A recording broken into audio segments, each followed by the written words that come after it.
Friends, good morning. నేను హరివలభోజు.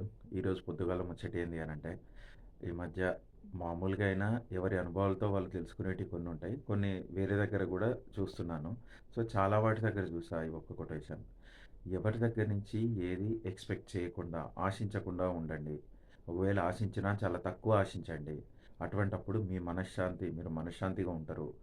కోపం, తర్వాత ఆతృత ఇయన్నీ తగ్గిపోతాయి.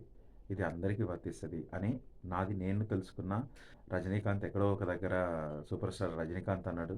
వేరే ఒక ఆధ్యాత్మిక గురువు గాని, ఒక లాయర్ గాని, లేదు ఇంకేదో పర్సన్ గాని అన్నాడు. సో, ఈ 3 విషయాల గురించి అర్థమైంది ఏంది అనంటే, మీరు ఏ ఏజ్‌లో ఉన్నా, ఏ స్థాయిలో ఉన్నా ఆర్థికంగా, మానసికంగా, శారీరకంగా, బుద్ధి స్థాయి ఏదున్నా సరే, మీ నుంచి మీరు ఆశించండి పర్వాలేదు. బట్ వేరే వాళ్ళ దగ్గర నుంచి ఆశించేటప్పటికి, మీరు ఆశిస్తున్న స్థాయిలో వాళ్ళు మీకు ఇవ్వాల్సింది ఇవ్వకపోయినా, ఆళ్ళ దగ్గర కనీసం ఆ ఆలోచన గూడా లేకున్నా, మిమ్మల్ని మీరే డిస్టర్బ్ చేసుకుంటారు. ఈ ఆశించడం అనేది చాలా వింతైన పరిస్థితిలాగుంటది. సో, చిన్న పిల్లల దగ్గర నుంచి ఆశించడం వేరుంటది. But mentally, physically matured people, okay, వాళ్ళ దగ్గర నుంచి అమ్మానాన్నల దగ్గర నుంచి ఆశించడము, భార్య భర్త దగ్గర నుంచి, భర్త భార్య దగ్గర నుంచి ఆశించడము, ఆఫీస్‌లో పనిచేసే దగ్గర అది మొత్తం కమర్షియల్ ట్రాన్సాక్షన్ ఏదేమైనా.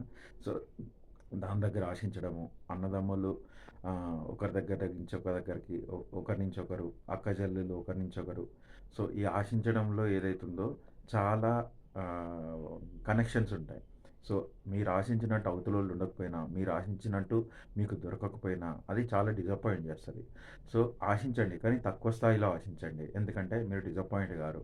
అసలు మెల్లిమెల్లిగా ఎవరి దగ్గర నుంచి ఏం ఆశించని స్థాయికొచ్చారనుకో, మీ మనశ్శాంతిని ఎవ్వరూ దూరం చేయలేరు. సో, ఇది ఈరోజు ముచ్చట, పొద్దుగాల ముచ్చట. నేను హరివలభోజు. మళ్ళీ కలుద్దాం. Thank you so much. Bye.